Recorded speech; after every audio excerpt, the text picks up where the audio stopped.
Overall, I think the main reason why I quit was because it just wasn't for me. It wasn't for me. It wasn't what I wanted. I didn't want a career in that industry bad enough that I could put up with all the bad stuff. But if you are someone who does want a career in traditional media, in TV and radio, you want to make yourself a personality, I think if your motivation is there, maybe you can withstand the things that I didn't like. But I think for a lot of YouTubers and a lot of fresh off the boat foreigners who come to Japan and think that it's something they might want to get into, I do want to share my experience so you know exactly what you're getting into. Hold on, I'm getting thirsty.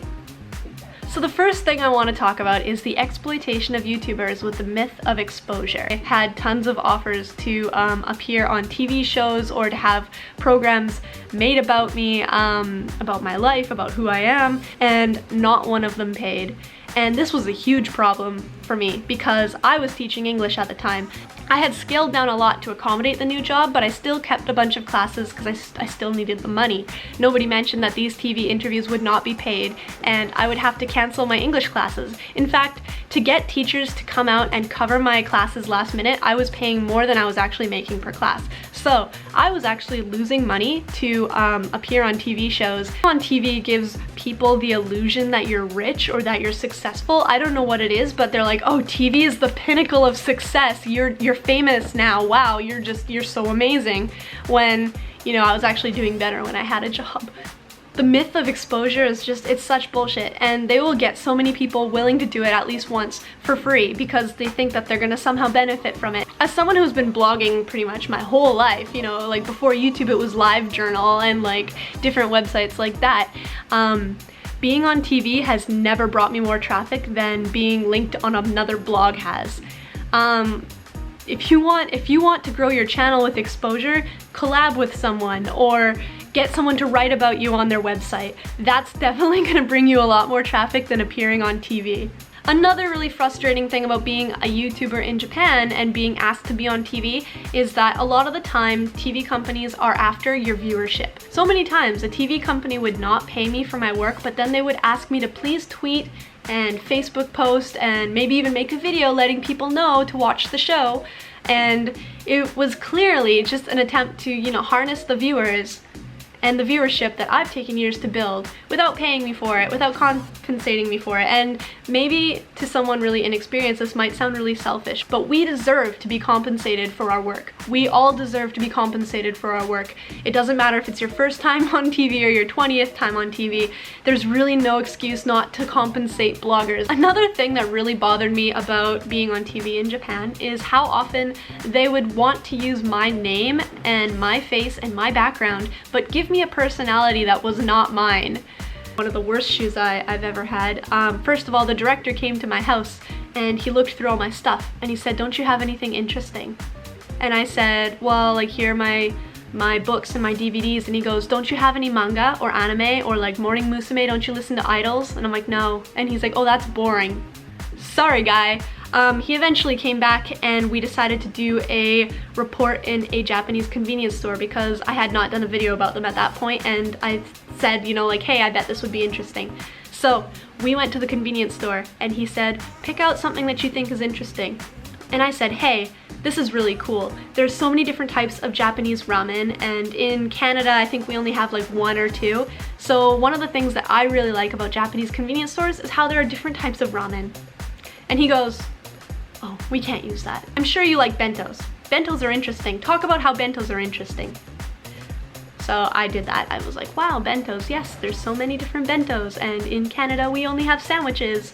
Wow, Japan's crazy, wow. So the whole time we were shooting, the director was saying like, "Oh, can you be more excited? Can you be more excited about being here?" And I was like, "But it's just a convenience store. Like, I've lived here I think for like 6 or 7 years at this point. It's just a convenience store. Like, it's not amazing to me." And like the whole time we were doing this shoot, he was like, "Can you just be more excited? Be more excited, smile more, be more energetic." And so I was like, ha ha ha, whatever. And when we watched the final broadcast, the narration, it was some girl who was narrating over it, said, "To Micaela, being in a Japanese convenience store is like being in a theme park." And I was like, ugh, like I didn't say that. I didn't say that. That's not how I wouldn't say that. What the hell? If they're gonna be making this stuff up, why do I have to use my real name? Why do I have to use my real name? Why do I have to say this is me when it's not me? Every TV show says, hey, can you tweet, can you blog, can you post about it so all these people will watch it? And I told people to watch it. And I remember them being like, this isn't you, like you've changed. And I was like, no, I have not changed. I didn't approve this, I swear. Like, I don't know what's going on. And so actually, by the end of my contract, by the end, like last year, I kind of just stopped telling people when I was on TV because it's not worth it. And I never know what the final product's gonna be. I don't know if I'm gonna endorse what they turn it into. And if they're not paying me, you know, to like, and if they're not paying me enough for my time, or if it's not something I'm super proud of, I'm not gonna waste my viewers' time with it. Basically, I don't know, what I'm trying to get at is that when you're a YouTuber, if you've already established a following and if you're already able to like make a living through YouTube, it's best just to keep doing that. It's better not to betray your fans. One of the things I noticed over time was how good I felt when people would pull me aside and say they loved my videos. When you say you love my videos, it's like you accept what I put out as a representation of myself.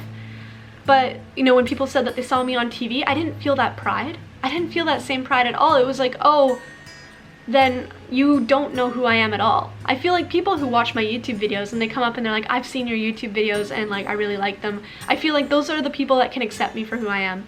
And when people are like, I saw you on TV, can I have your picture? It's like, I'm really happy that you're happy to see me, but I don't know if you actually know who I am, and that's kind of sad. Another thing that I want to talk about is the general hazing. I don't know if I should call it that. That sounds kind of mean, but I think that's what it is. The hazing that follows when you join a talent agency like that. There's so many famous people at the top, and when you start to work with them, I feel like the managers, they work really hard to like instill these sort of practices on the newer guys, the lower tier talent, which admittedly I was like at the very bottom, and I felt like my managers did everything they could to make sure that I knew that, and that did not feel good. I want to say, like, if you are someone who wants to be on TV and this is the path that you've chosen, I think like you can't help it. You have to start at the bottom and work your way up. But for me, I didn't ask for this. And it came as part of my job, and it just kept building. And to be constantly reminded of how I'm a low tier person with like fewer rights and privileges than everyone else in my agency, it was just depressing. I did develop social anxiety, and I think a lot of it stemmed from the imposter syndrome. And the imposter syndrome is where you feel like your life is a lie.